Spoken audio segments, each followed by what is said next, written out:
जी जनाब, बिस्मिल्लाहिर्रहमानिर्रहीम।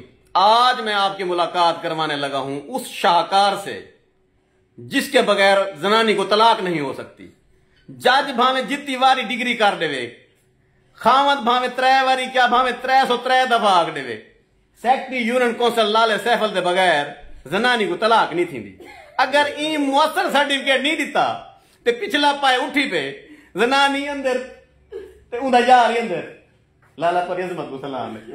मेरे दौरे हुकूमत अगर मैं गलती नाल वजीर आला मुंतखब थी इन्हां को मैं अख्तियार गिन सा, क्योंकि जनानिया को आदमी पिछले कमरे जो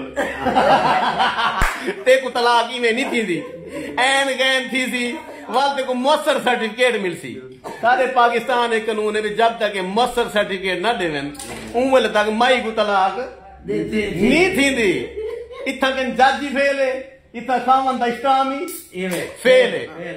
तो लिहाजा सेक्रेटरी यूनियन कौंसिल नाल बना के रखी करो, इन्हां कहीं वेले तो जरूरत पै सकती है। Best of luck. Shahzad Hakim Shujabad जिंदाबाद।